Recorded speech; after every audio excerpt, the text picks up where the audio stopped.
Hello everyone, welcome back to my channel. मैं हूं स्नेहा सिंह और आज के इस वीडियो में हम लोग बात करने वाले हैं डर्मिस यानी कि चर्म के बारे में। पिछले वीडियो में हम लोगों ने एपिडर्मिस के बारे में पढ़ा था, उसकी कितनी लेयर्स होती हैं उनके बारे में भी हम लोगों ने डिस्कशन की थी। तो आज के इस वीडियो में हम लोग पढ़ने वाले हैं चर्म, यानी कि आज के इस वीडियो में हम लोग पढ़ेंगे डर्मिस के बारे में। तो आज का जो हमारा टॉपिक है वो है डर्मिस यानी कि चर्म। चर्म या फिर जो डर्मिस है वो बाह्य त्वचा का नीचे वाला भाग होता है, यानी कि ये जो हमारी बाह्य त्वचा है इसके नीचे का जो पार्ट है ये पूरा।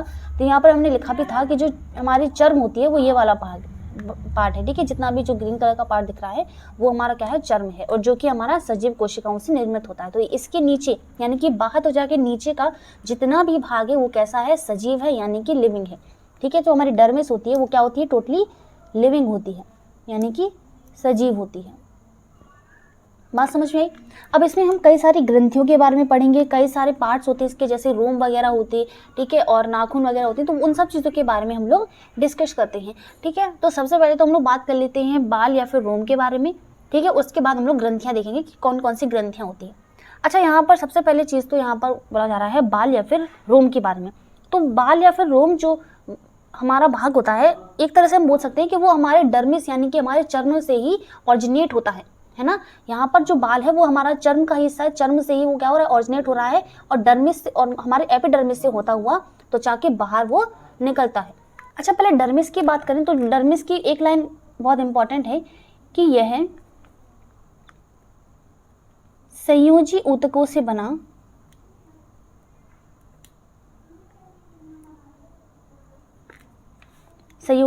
से बना एक मोटा स्तर है। कैसा स्तर है, मोटा स्तर है, ठीक है। ये चीज आप लोग याद रखो। ये तो जो हमारा जो डर्मिस है वो किससे बना है, संयोजी ऊतकों से निर्मित है, ठीक है। अब इसमें पहली चीज तो आ जाती है इसमें बाल या फिर रोम, ठीक है, जिसे हम लोग हेयर बोल सकते हैं। अच्छा, बाल या फिर जो रोम है, ये स्ट्रक्चर जो है ब्लैक कलर की, ये हमारे बाल या फिर रोम है। इसमें तो कई सारी संरचना है। अब यही संरचना क्या है तो इनके बारे में ही हमें समझना है। अच्छा, जो बाल या फिर रोम है इसके 3 भाग होते हैं। कितने भाग होते हैं इसके भाग होते हैं 3, ठीक है। अब 3 भाग कौन कौन से होते हैं, तो सबसे पहला वाला भाग होता है इसका जड़, या फिर इसे हम लोग बोल सकते हैं रूट, इसको हम बोल सकते हैं हेयर रूट, ठीक है। सेकेंड वाला हमारा होता है जिसको हम बोलते हैं स्तंभ, इसको बोलते हैं हम स्तंभ, या फिर इसे बोला जाता है हेयर शाफ्ट, ठीक है। और लास्ट वन हमारा कहलाता है बल्ब, ठीक है। बल्ब, वो बल्ब जलाने वाला नहीं, ये हमारा अलग भाग है, ठीक है। हेयर का ही पार्ट होता है हेयर बल्ब, ठीक है। अब यहाँ पर देखो कौन सा पार्ट कौन सा है। देखो ये इस एक नली में है, एक तरह से जो बाल है हमारा, जो रोम है वो एक तरह से एक नली में ही पैक है। तो ये जो ऑरेंज कलर की नली है इसके आसपास, वो हमारी क्या है, वो हमारी कहलाती है बाल का बल्ब, यानी कि हमारा हेयर बल्ब कहलाता है, ठीक है। अब इसके अंदर जो बाल है हमारा, यानी कि जो हमारी डर्मिस के अंदर का जो भाग है ये हमारा कहलाता है जड़, ठीक है। बाल की जड़ कहलाता है, ठीक है, बाल की जड़ कहलाता है, ओके। और यहाँ ऊपर जो भाग निकला रहता है इसको हम बोलते हैं बाल का स्तंभ, या फिर हम लोगों ने हेयर शाफ्ट जिसको बोला था, ठीक है। तो हम लोग बोल सकते हैं यहाँ पर जड़ जो है यानी कि त्वचा के अंदर वाला भाग, त्वचा के अंदर का जो भाग है, अंदर वाला भाग, ठीक है। स्तंभ यानी कि त्वचा का बाहर वाला भाग, जो त्वचा के बाहर निकला हुआ है, ठीक है। और बल्ब यानी कि हम बोल सकते हैं त्वचा की ये क्या है, जड़ है, या फिर हम बोल सकते हैं बाल जिसमें वो पैक रहता है, ठीक है, ठीक है। तो या फिर हम ये बोल सकते हैं कि त्वचा यानी कि जो बाल है उसके सबसे नीचे वाला पार्ट, ठीक है, तो बाल का सबसे निचला भाग क्या कहलाता है, बल्ब कहलाता है, ठीक है। निचला भाग क्या कहलाएगा, बल्ब, ओके।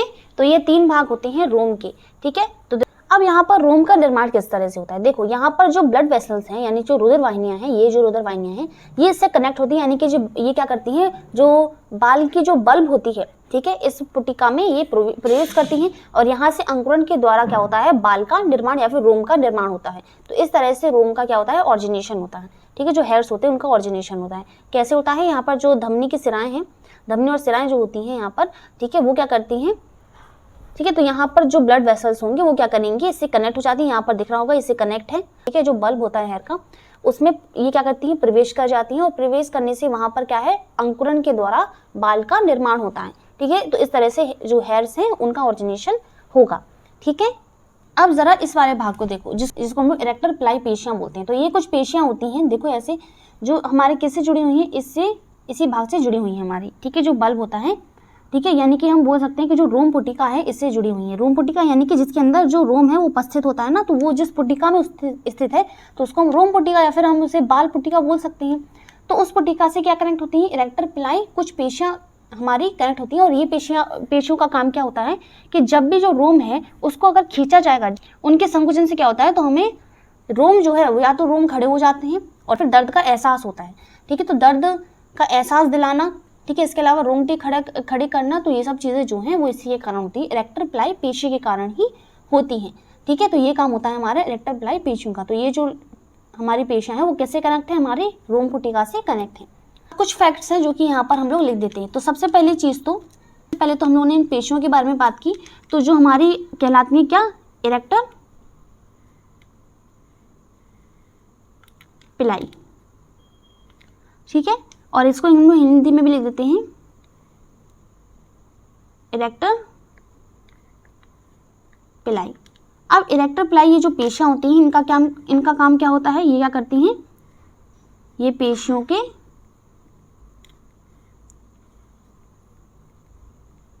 संकुचन से जो बाल होते हैं यानी कि जो रोम होते हैं वो क्या होते हैं, खड़े हो जाते हैं, ठीक है। क्या होते हैं, खड़े हो जाते हैं, ठीक है। इसकी वजह से क्या होते हैं, जो रोमटे हैं वो क्या हो जाते हैं, खड़े हो जाते हैं, या फिर अथवा हमें दर्द का एहसास होता है, इन्हीं की वजह से क्या होता है, दर्द का एहसास होता है इसी की वजह से, ठीक है। जो इरेक्टर प्लाई जो हमारी क्या होती है, पेशी होती है, ठीक है। अब दूसरी चीज़ के बारे में, जैसे कि हम लोगों ने बात की थी, बात कर सकते हैं कॉर्टेक्स की, ठीक है।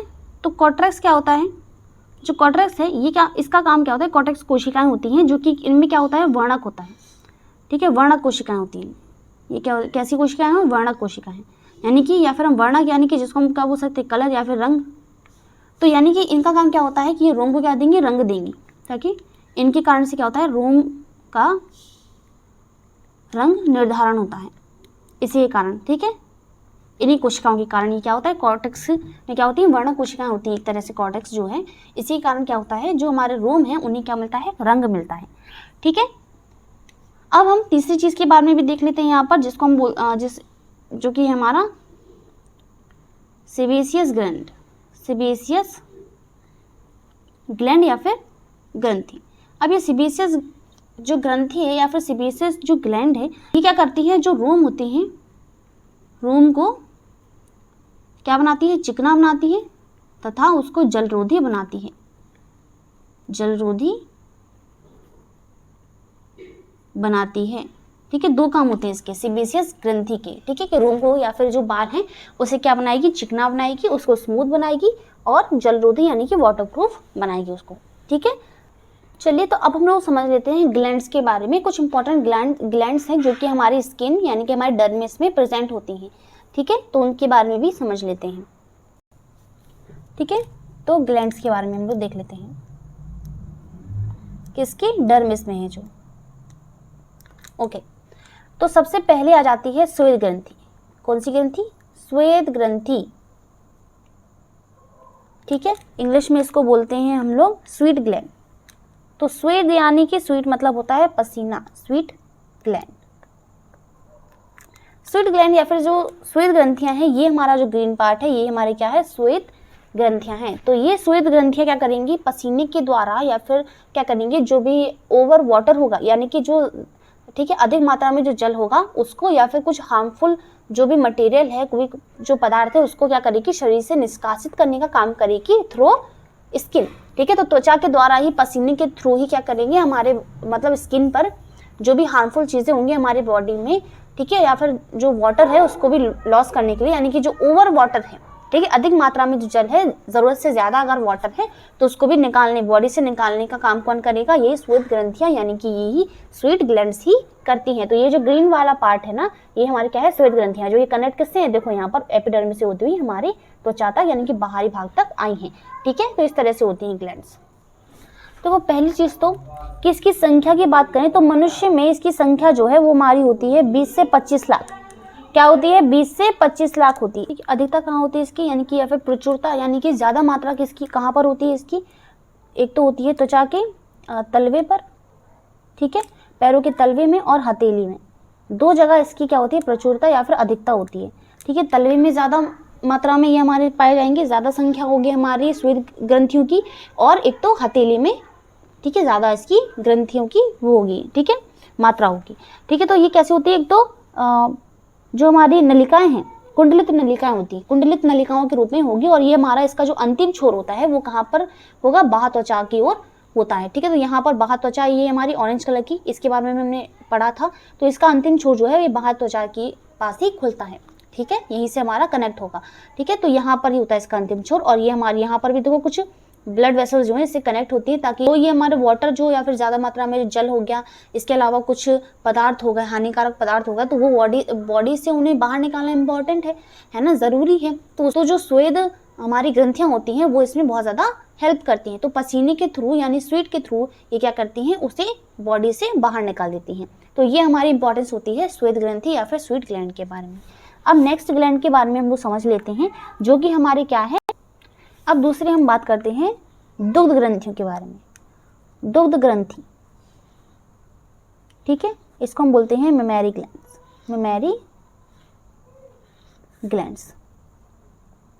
अच्छा, मेमरी ग्लैंड्स क्या है, नाम से ही पता होगा, दुग्ध यानी कि दूध यानी कि मिल्क। तो ऐसे जो मिल्क ग्लैंड्स होती हैं यानी कि जो दूध ग्रंथियां होती हैं वो मतलब मोस्टली होंगी किसमें, मोस्टली क्या होंगी किसमें, वो हमारी होती हैं फीमेल में। तो फीमेल में क्या होती हैं, सक्रिय होती हैं, एक्टिव होंगी, ठीक है। और जो मेल होते हैं उनमें अवशेषीय अंग के रूप में ये प्रेजेंट होती हैं, यानी कि ये हमारी एक तरह से अवशेषीय अंग पाया जाता है, ठीक है। तो अवशेषीय अंग होता है इसमें, अवशेषी होती है यानी कि अवशेषीय अंग के रूप में उपस्थित होती हैं, ठीक है। तो फीमेल में क्या होंगी, ये सक्रिय होंगी, ठीक है। और या फिर शिशु हम बोल सकते हैं कि शिशु जन्म के बाद ही क्या करेंगे, इसमें से इनमें शिशु जन्म के बाद क्या होगा, इनमें दूध का स्त्रावण होगा, इनसे क्या होगा, दूध का स्त्रावण होगा। और कहाँ पर रिप्रेजेंट होती हैं, जो दुग्ध ग्रंथियाँ होती हैं वो किसमें होती हैं, दोनों वक्षों पर होती हैं, किसके, फीमेल्स पर, दोनों वक्ष पर पाई जाती हैं, ठीक है। और ये हमारी या तो अवशेषीय अंग होगा मेल में, या फिर अल्प विकसित होती हैं, अल्प विकसित होती हैं, अल्प विकसित होती हैं, ठीक है। तो मेल्स में जो हमारी मेमरी ग्लैंड्स होती हैं या तो वो क्या चीज़ होती है, अवशेषीय अंग के रूप में पाई जाती हैं, या तो वो हमारी या फिर वो अल्प विकसित होती हैं, ठीक है। और हम फीमेल्स में बात करें तो हमें क्या होती हैं, सक्रिय होती हैं, ठीक है। और शिशु के जन्म के बाद ही क्या करती हैं, इनमें से दूध का स्त्रावण होने लगता है। कहाँ पर प्रेजेंट होती हैं, दोनों वक्षों पर उपस्थित होती हैं, ठीक है। अब हमारी नेक्स्ट ग्लैंड कौन सी है, डी वाली, ठीक है, वो हमारी क्या है, इसको हम बोलते हैं मीबोबियम ग्रंथि, ठीक।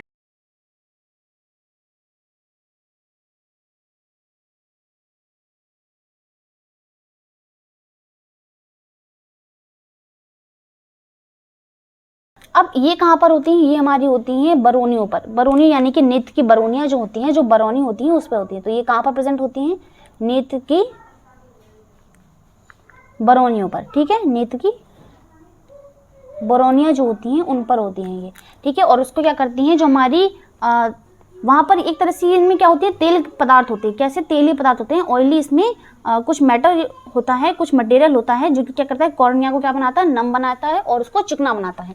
तो इसका काम क्या होता है, इसका कार्य क्या है, कॉर्निया को, आँख की जो नेत्र की जो कॉर्निया होती है उसमें कॉर्निया को चिकना बनाना, चिकना तथा उसको नम बनाना, नम बनाए रखना, ठीक है, ये काम होता है इसका, नम बनाए रखना, ठीक है। अब नेक्स्ट हम समझ लेते हैं हमारी फिफ्थ वाली, जिसको हम लोग क्या बोलते हैं, जिसको हम बोलते हैं तेलीय ग्रंथियां, तेलीय ग्रंथियां। सबसे पहली चीज तो तेलीय ग्रंथियां यानी कि हम इसको बोल सकते हैं सबैक्सियस ग्लैंड्स। ओके, ये तेली ग्रंथियां जो है सबसे पहले तो एब्सेंट कहाँ पर होती है, सबसे पहली चीज तो एब्सेंट यानी कि कहाँ पर नहीं पाई जाती, तो ये हमारी हथेली व तलवे को छोड़ करके सारे जगह पाई जाती है, तलवे छोड़कर सभी जगह पर ये कैसी होती है, प्रेजेंट होती है। ठीक है, तो इनका काम क्या होता है कि जो बाह्य त्वचा है उसको क्या करना, उसको चिकना बनाना, यानी कि जो बाहरी त्वचा होती है उसको चिकना बनाए रखना। ठीक है, उसको स्मूथ बनाए रखना, इसी का ये काम होता है। ठीक है, तो इसमें क्या होता है, तेलीय पदार्थ का ये स्त्रावण करती है, तेलीय तरल का एक स्त्रावण करती है, ठीक है, स्त्रावण करेगी, जो कि क्या करती है, जो बाह्य त्वचा है उसको क्या बनाती है, चिकना बनाती है। ठीक है, और इसकी अधिकता की हम बात करें तो ये हमारे चेहरे पर, ठीक है, और गर्दन पर इसकी जो मात्रा है वो अधिक होती है। ठीक है, तो चेहरे पर एक तरह से इसकी मात्रा जो है अधिक होती है, चेहरे पर इसकी संख्या जो है इन ग्रंथियों की वो अधिक होती है। ठीक है, तो ये हमारी लास्ट थी। ओके, तो ये हमने ग्लैंड्स के बारे में पढ़ लिया और इसके अलावा जो रोम है उसके बारे में भी देख लिया। एक बार डायग्राम में हम लोग देख लेते हैं इसके सारे पार्ट्स और भी कौन कौन से पार्ट्स हैं। ठीक है, हमारे डर्मिस में। ओके, देखो दो भागों के बारे में हमने सुना था कि ये तो हमारा क्या है, अधिचर्म है, अधिचर्म। ठीक है, और ये पूरा भाग क्या है, चर्म है। ठीक है, ये पूरा भाग कौन सा है, हमारा चर्म है। तो यहाँ पर लिख देते हैं, ये हमारा जो पूरा भाग है वो क्या है, चर्म। ठीक है, दिख रहा है, तो ये हमारा भाग कौन सा है, चर्म है, चर्म है, यानी कि एपिडर्मिस, और ये हमारा डर्मिस। नीचे वाला भाग डर्मिस है और ऊपर वाला भाग कौन सा है, एपिडर्मिस है। अब सबसे पहला जो यही अंग है, ये हमारा क्या है, संवेदांग है। ये क्या है, संवेदांग अंग, यानी कि संवेदना उत्पन्न कौन करता है, ये अंग करता है। ठीक है, तो ये हमारा संवेदी अंग है, संवेदी अंग है। ओके, और इसमें हम तेल ग्रंथि की बात करें तो ये जो हमारी ग्रंथि है वो हमारी है तेल ग्रंथि। ये जो हमारी ग्रंथि है ये क्या है, तेल ग्रंथि है। ओके, तो ये हमारी तेल ग्रंथि। ठीक है, श्वेत ग्रंथियों की बात की थी कि वो क्या होती है, हमारी गुच्छे में होती हैं। तो ये हमारी गुच्छे में जो है ये हमारी क्या है, श्वेत ग्रंथियां हैं। ओके, तो ये हमारे क्या है, श्वेत ग्रंथियां हैं। ठीक है, इसके अलावा ये हमने रोम पुटिका के बारे में पढ़ा था, या फिर हमने इसको बल्ब बोला था। तो ये हमारा क्या है, बल्ब है, रोम बल्ब है या फिर रोम पुटिका है। ठीक है, तो ये हमारा क्या है, रोम पुटिका या फिर बल्ब। ओके, ठीक है, अब इसके बाद हमने नेक्स्ट यहाँ पर श्वेत, ये देखो ये श्वेत ग्रंथि है हमारी, और ये श्वेत नलिका है। ये हमारी क्या है, श्वेत नलिका है। ओके, ये हमारी श्वेत नलिका, ये हमारी पूरी ग्रंथियां हैं और इससे एक नलिका, यहाँ पर नली निकली है। ठीक है, जो कि बाह्य त्वचा में खुलती है। तो ये हमारी क्या है, श्वेत नलिका है। ओके, अब हमारी ये यहाँ पर ये क्या है, कुछ पेशियां थी जिनको हम लोगों ने क्या बोला था, जिनको हम लोग बोला था इरेक्टर प्लाई पेशियां। तो ये हमारी क्या है, इरेक्टर प्लाई पेशियां हैं। ठीक है, तो इनका नाम यहाँ पर लिख देते हैं हम लोग। ठीक है, तो ये हमारी क्या है, इरेक्टर प्लाई पेशियां हैं, हमारी इरेक्टर प्लाई पेशी। ठीक है, ये हमारी इरेक्टर प्लाई पेशियां हैं। ओके, अब नेक्स्ट यहाँ पर कौन सा है, ये धमनी और सिराएं हैं। ठीक है, कौन सी है हमारी, ये हमारी है ब्लू वाली धमनी, और ये हमारी रेड वाली क्या है, सिरा है। ठीक है, धमनी और सिराएं होगी। इसके बाद ये भी देखो हमारी धमनी और सिराएं हैं, ये ब्लू वाली और रेड वाली। ठीक है, ये सबसे कनेक्ट है ना, क्योंकि हर भाग से ये कनेक्ट है। ओके, तेल ग्रंथि हमने देख लिया है, ये हमारी तेल ग्रंथियां हैं। ओके, ये हमारी तंत्रिका, ये जो नीचे वाला भाग है ना, ये हमारा तंत्रिका है। सेंस ऑर्गन्स होते हैं, उनका कनेक्शन एक ही तरह से होता है हमारे माइंड से। ठीक है, तो हमारी तंत्रिका कोशिकाएं जो है, हमारी जो न्यूरल सिस्टम है टोटली हम कह सकते हैं, तो वो सिस्टम किससे होगा, हमारे माइंड से ही कनेक्ट होगा। ठीक है, तो संवेदना जो है उत्पन्न भी हमें कहाँ से होगी, हमारे माइंड से उत्पन्न होगी।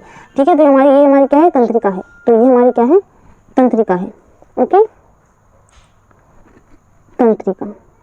ठीक है, न्यूरॉन है, और कुछ बस इतनी भाग है इसमें, है ना। तो और ये हमारे रोम या फिर बाल है, ये हमारा रोम है, ये रोम है। ठीक है, और कुछ चीजें हैं इसमें, बस इतने ही भाग हैं इसमें। ठीक है, एक बार फिर से रिवाइज कर देती हूँ। तो सबसे पहली चीज तो ये हमारी क्या है, ये हमारी संवेदी अंग है। ठीक है, और ये किससे कनेक्ट है, हमारी तंत्रिका से कनेक्ट है। तो यहाँ पर मैंने इसका तंत्रिका जो है ये यहाँ पर लिख दिया है, ये तंत्रिका से कनेक्ट है। तेल ग्रंथि की बात करें तो ये हमारी तेल ग्रंथियां हैं। ठीक है, श्वेत ग्रंथियाँ ये हैं और ये हमारी जो श्वेत ग्रंथियों से आई हुई है जो ब्लैक ग्रीन कलर की, ये हमारी क्या है, श्वेत नलिका है। ऊपर वाला भाग ये ऑरेंज कलर का भाग हमारा अधिचर्म है, ये ग्रीन वाला जो नीचे वाला पूरा भाग है वो हमारा चर्म है। ठीक है, ये रेड वाली हमारी क्या है, रेड वाली हमारी सिरा है, ब्लू वाली हमारी धमनी है जो कि हमारी भाग से कनेक्ट है। देखो ये सबसे, ये हमारी क्या है, रोम पुटिका या फिर इसको बल्ब बोल सकते हैं। इसके अंदर रोम की जड़ है और ये पूरा रोम है जो कि ऊपर की ओर बाह्य त्वचा की ओर निकल आया है। होप कि आपको आज की वीडियो पसंद आई होगी, ये सब चीजें आपको समझ में आई होंगी। तब तक के लिए bye bye, take care. Next video में हम लोग समझेंगे कि इसके कौन कौन से वर्क होते हैं, ठीक है, उनके बारे में।